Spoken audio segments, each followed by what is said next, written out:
নমস্কার বন্ধুরা, উড়াকু চ্যানেলে নতুন একটা ভিডিওতে আরও একবার আপনাদেরকে স্বাগত জানাই। আজ আমরা চলেছি ভারতের অনন্য এক রাজ্য মেঘালয়, যেখানে প্রকৃতি তার সমস্ত সৌন্দর্য নিয়ে বিরাজমান। মেঘের দেশ মেঘালয় তার সবুজে মোড়ানো পাহাড়, স্ফটিক স্বচ্ছ নদী এবং তার অপূর্ব সংস্কৃতি দিয়ে পর্যটকদের মুগ্ধ করে। চলুন আজ ঘুরে দেখি এই রাজ্যের তিনটি অপূর্ব স্থান: মাউলিনং, ডাউকি এবং সিনংপিডং। মাউলিনং গ্রামকে এশিয়ার সবথেকে পরিচ্ছন্ন গ্রাম বলা হয়।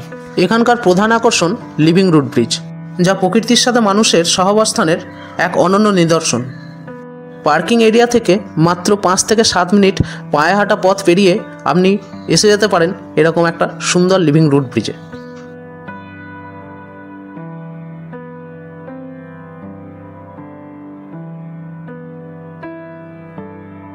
লিভিং রুট ব্রিজ দেখা হয়ে গেলে ড্রাইভার আপনাদেরকে নিয়ে যাবে এশিয়ার সেই ক্লিনেস্ট ভিলেজ মাউলিনংয়ে।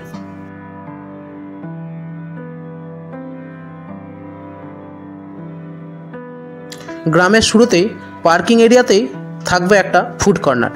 আপনারা চাইলে সেখানে লাঞ্চ করতে পারেন।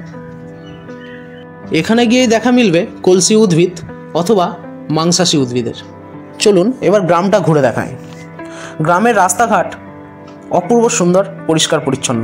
আপনারা নিজেরাই দেখতে পাচ্ছেন কতটা পরিষ্কার পরিচ্ছন্ন। এখানকার প্রতিটি বাড়ির সামনে ফুলের বাগান এবং বাঁশের ডাস্টবিন দেখা যায়। স্থানীয় খাসি সম্প্রদায়ের মানুষজন নিজেদের সংস্কৃতি এবং পরিবেশের প্রতি অত্যন্ত যত্নশীল।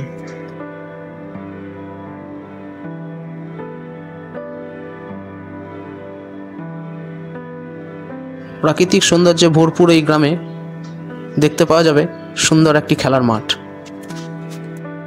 এছাড়াও এই গ্রামের মধ্যে আছে অনেক হোমস্টে, যেগুলোতে আপনারা চাইলে রাত্রেও থাকতে পারেন। তাছাড়াও এই গ্রামের মধ্যে আছে একটি সুন্দর চার্চ। চার্চের ভিতরে সবসময় প্রবেশ নিষেধ।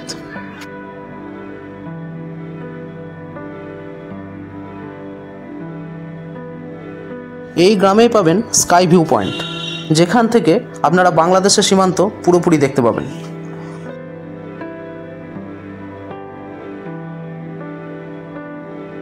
মাউলিনং ঘুরে সোজা চলে যান ডাউকিতে। ডাউকি গ্রাম মেঘালয় ও বাংলাদেশ সীমান্তে অবস্থিত।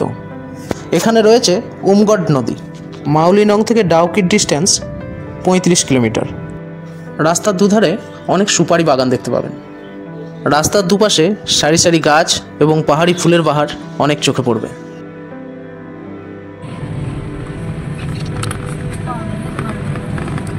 আমরা এখন ইন্ডিয়াতে যাচ্ছি, আর ওই সাইডটা হলো বাংলাদেশ। ওই যে বাংলাদেশের কলাগাছ। এটা এমন একটা রাস্তা যেখানে প্রকৃতি যেন নিজে গল্প বলে চলে। বৃষ্টি হলে মেঘ আর কুয়াশায় রাস্তার সৌন্দর্য আরও বেড়ে যায়, আর শুকনো দিনে পাহাড়ের গা বেয়ে পড়া ঝর্ণাগুলো রাস্তার সৌন্দর্য আরও বাড়িয়ে দেয়। এক কথায় মাউলিনং থেকে ডাউকি যাওয়ার এই সফর শুধুই গন্তব্যে পৌঁছানোই নয়, বরং প্রকৃতির সান্নিধ্যে হারিয়ে যাওয়ার এক অনন্য অভিজ্ঞতা।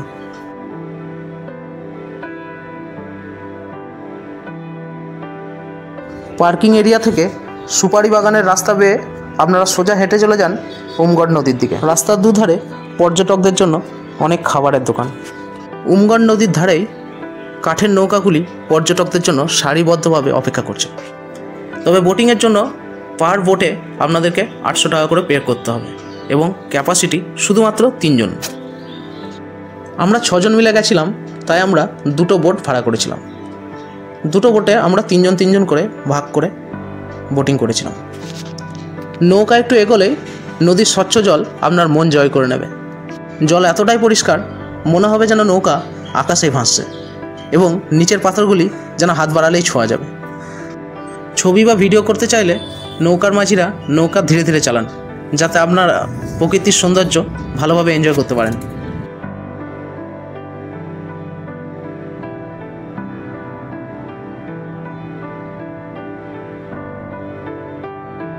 নদীর দুপাশে সবুজ পাহাড়, ঝোপঝাড় আর ছোট ছোট ঝর্ণা। এই নদীর দুপাশের পাহাড়কে এক করেছে এই হ্যাঙ্গিং ব্রিজ, যেটা দিয়ে অনেক গাড়ি চলাচল করে।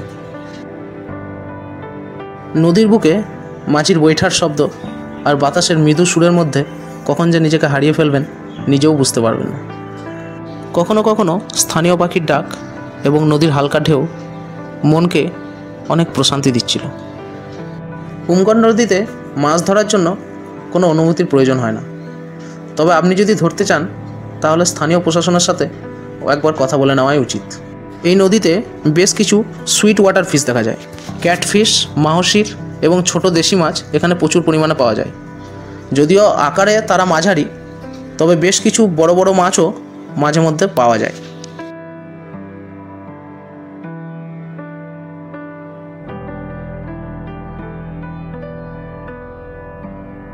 আপনাদের সবার উদ্দেশ্যে আমার একটা অনুরোধ, ডাউকিতে এসে অবশ্যই বোটিং করবেন। দেখছেন তো কতটা আনন্দ পেয়েছে পিয়ালি। আমার ক্যামেরার ও প্রান্তে আছে আমাদেরই আর একটা বোট, যেখানে আমাদের 3 জন আছে। বোটিং করে এখন ফেরার পালা। আমরা ঠিক করেছি আজকের রাতটা শিলং পিডংয়ে গিয়ে থাকবো। শিলং পিডং হলো মেঘালয়ের এক অফবিট রত্ন। শিলং পিডং হলো মেঘালয়ের একটি ছোট্ট গ্রাম, যা এখনও পর্যটকদের ভিড় থেকে বেশ খানিকটা দূরে। মাউলিনং এবং ডাউকি থেকে এটি কাছাকাছি হওয়ায় একদিনের ট্রিপের জন্য এটি একটি আদর্শ জায়গা। এখানকার প্রকৃতি, স্থানীয় সংস্কৃতি এবং মনোমুগ্ধকর পরিবেশ পর্যটকদের প্রশান্তি আনে। কিভাবে যাবেন? মাউলিনং থেকে মাত্র 5 কিলোমিটার দূরে অবস্থিত শিলং পিডং এবং ডাউকি থেকে মাত্র 30 কিলোমিটার দূরে এই শিলং পিডং। থাকার জন্য পাবেন অনেক টেন্ট, অথবা এখানে অনেক ছোট ছোট হোমস্টে আছে, যেগুলো সাশ্রয়ী মূল্যেই আপনি পেয়ে যাবেন। এখানে রিভারেও আপনারা চাইলে বোটিং করতে পারেন, আর এখানে আপনি প্রাকৃতিক পরিবেশের ট্রেলিং বা হাইকিংও করতে পারেন।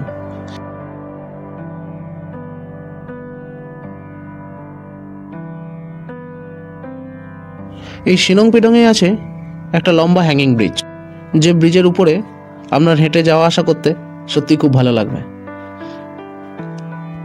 আপনারা চাইলে পরদিনটা সারাদিন আপনারা এখানে এক্সপ্লোর করতে পারেন। পুরো দিনটা শিলং পিডংয়ে কাটান, অবশ্যই ভালো লাগবে। সঙ্গে নদীর জলে স্নান করুন, চাইলে বোটিং করুন, একটু হাইকিং করুন। প্রকৃতির কোলে একটা দিন কিভাবে কেটে যাবে বুঝতেও পারবেন না। ওখানে আর এক রাত কাটিয়ে পরদিন সকালে চলে আসুন গুয়াহাটি। তবে সারাদিন কি শুধু গাড়িতেই কাটাবেন? না না, যাওয়ার আগে দিয়ে যাব 2টো টিপস। শিলং পিডংকে বাই বাই করে এবার বেরিয়ে যাওয়ার পালা। ওখান থেকে সকাল সকাল বেরিয়ে পড়ুন। যে টিপসের কথা বলছিলাম সেটা এবার বলি। রাস্তায় যেতে মিলবে 2টো ফলস, একটা হলো ক্র্যাংসুরি ফলস, একটা হলো ফিফি ফলস। আপনারা ক্র্যাংসুরি ফলসে স্নান করবেন। ক্র্যাংসুরি ফলস যাওয়ার জন্য আপনারা জিপ লাইনও ইউজ করতে পারেন, ওখানেও আপনাদের একটা অ্যাক্টিভিটি হয়ে যেতে পারে।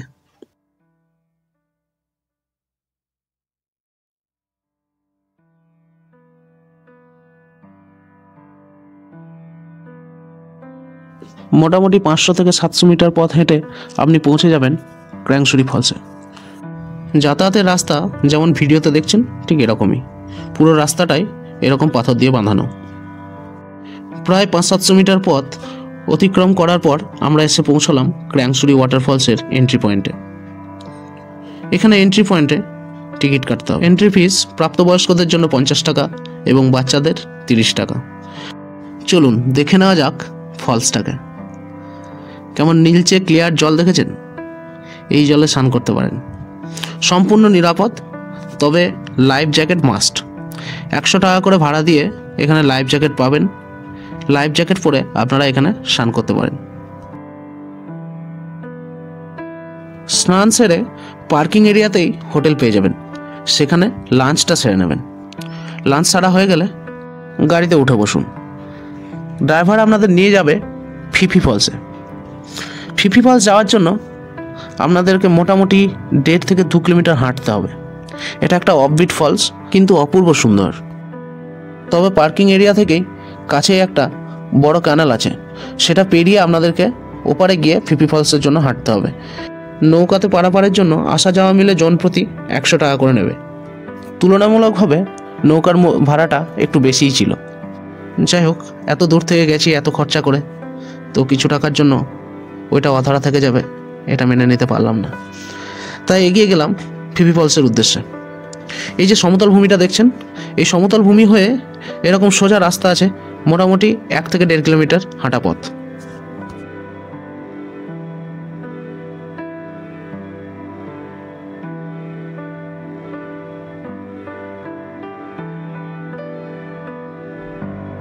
1 কিলোমিটার হেঁটে আসার পর এরকম একটা ফলস দেখতে পেলাম।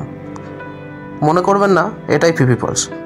ফিফি ফলের সৌন্দর্য দেখতে হলে আরও একটু নিচে নেমে যেতে হবে। এবার পড়বে একটু জঙ্গলের রাস্তা। তো চলুন, অনেক আরামে হেঁটে আসা হলো সমতলের রাস্তা দিয়ে। এবার একটু নিচে নেমে যেতে হবে। যে কোনো ফলস দেখতে গেলে আপনাদেরকে পাহাড়ের তো নিচে নামতেই হবে। শুরুর দিকে রাস্তাটা একটু চ্যালেঞ্জিং হবে। মোটামুটি এটা ধরুন 100 থেকে 200 মিটার মতো। দুপাশে ঝাড়ু গাছ দেখতে পেয়েছেন, দুপাশে ঝাড়ু গাছ আর মাঝখান দিয়ে এরকম বাঁশের বানানো রাস্তা। তবে হ্যাঁ, শুকনো পরিবেশ হলে অবশ্যই আসুন, তবে বর্ষার সময় বা বৃষ্টির সময় এটা অ্যাভয়েড করবেন। তার কারণ এই রাস্তা দিয়েই উপর থেকে জল কিন্তু নামবে, তখন আপনাদের হেঁটে চলা সত্যিই খুব মুশকিল হবে। তাহলে কি বললাম, শুকনো পরিবেশ হলে ফিফি ফলসে আসুন, বর্ষা বা বৃষ্টির সময় হলে আপনারা এই জায়গাটা অ্যাভয়েড করুন, কারণ রাস্তা একটু কঠিন। শেষের 500 মিটার যখন নামতে হবে তখন কঠিন, একটু চ্যালেঞ্জিং। তবে একবার যদি কষ্ট করে আসতে পারেন তাহলে বুঝতে পারবেন ফিফি ফলসের সৌন্দর্যতা।